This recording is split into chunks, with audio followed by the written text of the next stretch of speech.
Can you address the persistent criticism, and this just does not come from the Republican side, but from a lot of economists, that there's just not a whole lot of inflation reduction in the Inflation Reduction Act, which is, to the extent that there is any, it's in later years, whereas the economy needs it now?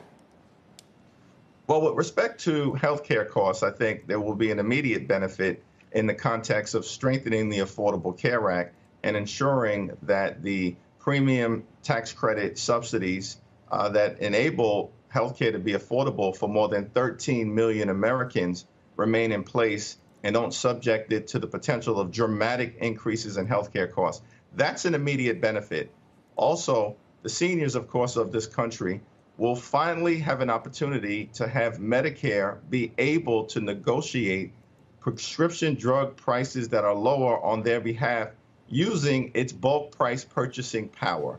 That's a pretty common sense approach when tens of millions of Americans are on Medicare, but the law, as you know, had prohibited up until this point.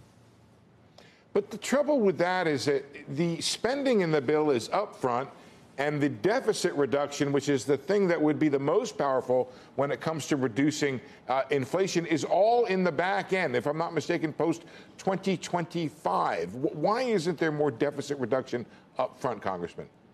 Well, the fact that the deficit has been reduced significantly during the first 18 months of the Biden administration. That's point number one. The additional $300 billion in deficit reduction that will take place over the window of the Inflation Reduction Act is also important. But the immediate relief that will be provided over the next few years in the context of healthcare costs is pretty significant for the people that I represent, who over the last decade have been largely concerned and complaining about the dramatic increases in healthcare that they've been experiencing. Now, of course, most recently, over the last year or so, we began to see gas prices increase.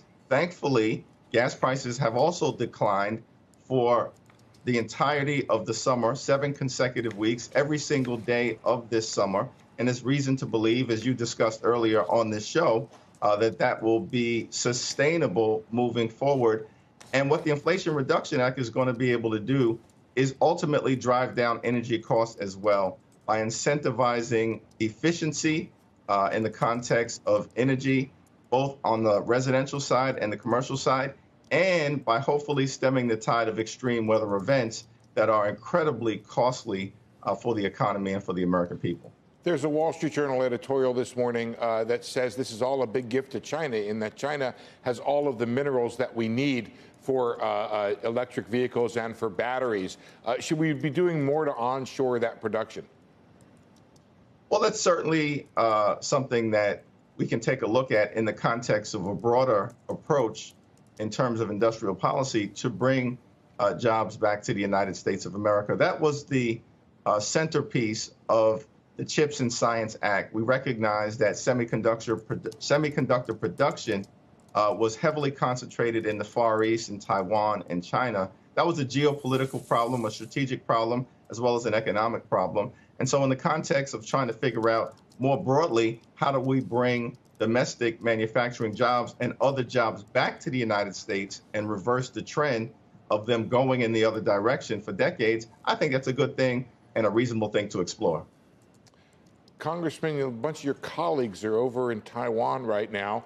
What is your view of whether or not they ought to be over there and China's reaction? Well, listen, you know, Taiwan is one of the most robust democracies in the Far East, and it has been, you know, an ally. Now, there are obviously geopolitical dynamics related to China, and we've got to be sensitive to that. The administration has to be sensitive to that. But we also, I think, want to be able to send a message as appropriately as possible as the leader of the free world that we believe in self-governance, we believe in democracy, we believe in a free society. And I believe that's the message that my colleagues are continuing to endeavor to send.